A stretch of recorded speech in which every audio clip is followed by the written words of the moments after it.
UP की कवित्री मधुमिता हत्याकांड के दोषी अमरमणि त्रिपाठी को सुप्रीम कोर्ट से फिलहाल राहत। सुप्रीम कोर्ट ने अमरमणि की रिहाई पर रोक लगाने से किया इनकार। याचिकाकर्ता और मृतक मधुमिता की बहन निधि शुक्ला का आरोप, उम्र कैद की सजा के दौरान 14 सालों तक जेल ही नहीं गया अमरमणि, अस्पताल में काटी सजा। आरटीआई से सरकारी कागज जो है बताते हैं कि अमरमणि जेल गया ही नहीं।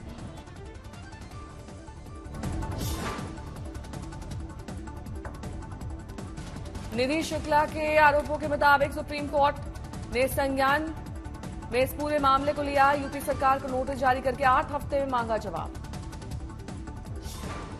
सुप्रीम कोर्ट ने निधि शुक्ला को दिया बड़ा भरोसा, आरोपों से हुए सहमत तो अमरमणि को वापस भेजेंगे जेल। 9 मई 2003 को मधुमिता शुक्ला की गोली मारकर की गई थी हत्या। मधुमिता हत्याकांड में देहरादून फास्ट ट्रैक कोर्ट से अमरमणि को मिली थी उम्र कैद की सजा। अमरमणि के परिजनों ने राज्यपाल को अमरमणि की 20 साल की सजा के बाद अच्छे आचरण का दिया था हवाला। बाद में राज्यपाल ने कारागार प्रशासन से रिहाई की सिफारिश की। राज्यपाल के फैसले के खिलाफ सुप्रीम कोर्ट में निधि शुक्ला ने दी थी याचिका, लेकिन सुप्रीम कोर्ट ने रिहाई पर रोक से किया इनकार। अमरमणि के बेटे अमनमणि की सास सीमा सिंह का बयान, जेल से बाहर आने पर अमरमणि करा देगा हमारे बच्चों की हत्या। अमरमणि को बताया अतीक जैसा माफिया। अमरमणि के बेटे पर पत्नी सारा की हत्या का है आरोप। अमरमणि त्रिपाठी एक खूंखार माफिया है, उसकी रिहाई न की होने पर मेरा और मेरे बच्चों का मर्डर करा देगा। लद्दाख में राहुल गांधी की पीएम मोदी और बीजेपी सरकार पर बड़ा वार, कहा चीन पर झूठ बोल रही है केंद्र सरकार। राहुल गांधी का दावा, चीन ने हिंदुस्तान की हजारों किलोमीटर जमीन ली, जबकि पीएम ने कहा चीन ने 1 इंच भी जमीन नहीं ली है। ये सरासर झूठ है। लद्दाख का हर व्यक्ति इस बात को जानता है कि लद्दाख की जमीन चाइना ने हिंदुस्तान से ली है। राहुल गांधी बोले कांग्रेस देश में मोहब्बत और भाईचारा फैला रही है, हमने नफरत के बाजार में मोहब्बत की दुकान खोली है।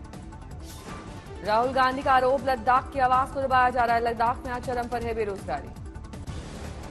राहुल गांधी ने करगिल में कल किया बड़ा दावा, कहा था कांग्रेस इस साल सभी 4 चुनावी राज्यों में जीतेगी, मध्य प्रदेश, राजस्थान, छत्तीसगढ़, तेलंगाना में बनेगी कांग्रेस की सरकार। लद्दाख दौरे पर कांग्रेस सांसद राहुल गांधी ने स्थानीय लोगों से किया संवाद, कई मुद्दों पर लोगों से राहुल ने जाने उनकी राय। लद्दाख में राहुल से एक लड़के ने गिनाई स्थानीय समस्याएं। राहुल बोले आपने ही तो बीजेपी के सांसद को चुना है। लड़का बोला क्या करें, गलती से मिस्टेक हो गई है।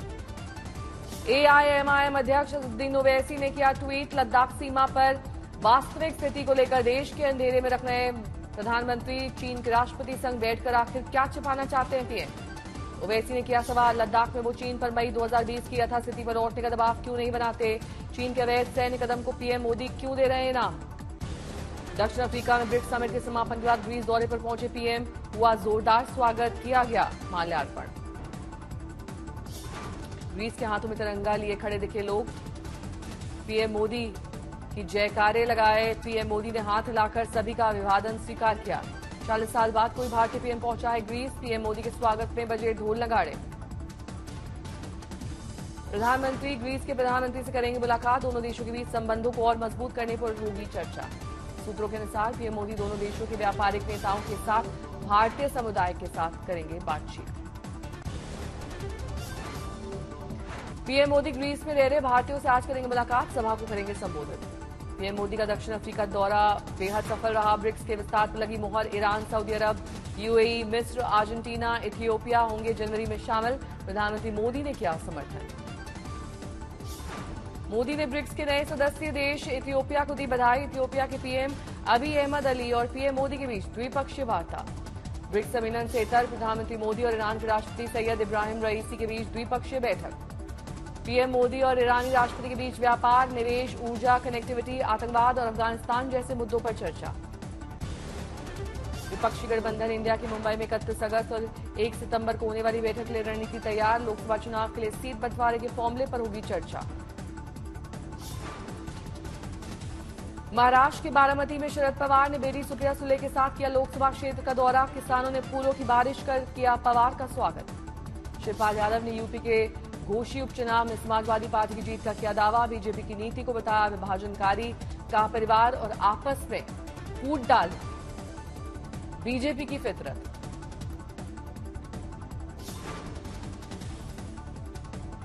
शिवपाल यादव ने ओपी राजभर को बताया दल बदरू, कहा उनकी बातों पर अब कोई भरोसा नहीं करता है।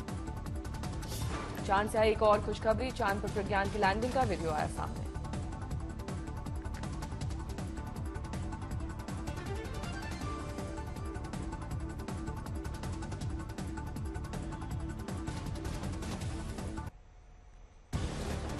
हिमाचल कुल्लू की तीर्थन घाटी में दरका पहाड़, लाइव वीडियो आया सामने। कुल्लू में बस स्टैंड के पास हुआ लैंडस्लाइड, कई घर हुए ध्वस्त। बारिश की वजह से घरों में आई थी दरार, 3 दिन पहले खाली कराए गए थे घर। हिमाचल के रामपुर में भूस्खलन से तबाही, कई घर लैंडस्लाइड की चपेट में आए। रेस्क्यू मिशन में जुटा प्रशासन।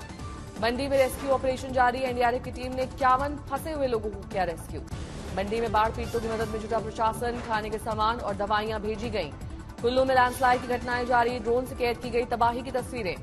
सोलन में भारी बाढ़ के कारण घर से बेघर हुए लोग, मदद में जुट गया है प्रशासन।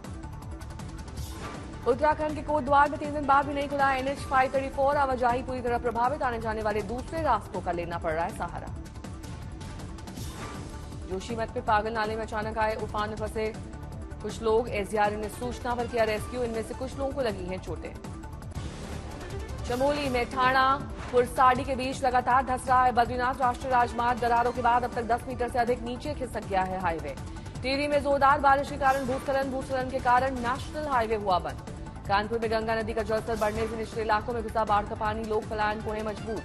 गंगा बैराज के ऊपर टेंट बनाकर रह रहे हैं लोग, घर छोड़ने को तैयार नहीं है लोग। प्रयागराज में उफान पर गंगा, निचले इलाकों में बढ़ा सैलाब का संकट। नवगछिया में बांध पर गंगा के पानी का बढ़ा दबाव, 40 मीटर के दायरे में बांध पर होने लगे कटाव, मची अफरा-तफरी। मधेपुरा में बारिश से शहर की बिगड़ी सूरत, पूरे शहर में पानी, सदर अस्पताल में घुसा पानी, मरीजों को हो रही है भारी परेशानी। हिमाचल प्रदेश के बिलासपुर में एक मकान ताश के पत्तों की तरह गिरा, लाइव वीडियो आया सामने। असम के चिरांग में लगातार बारिश से 3 गांव में बाढ़ जैसे हालात, सड़क, रास्ते, खेत, खलियान तालाब में तब्दील। चिरांग में सैलाब से हाहाकार, पुल पर बह रहा है दरिया, दोनों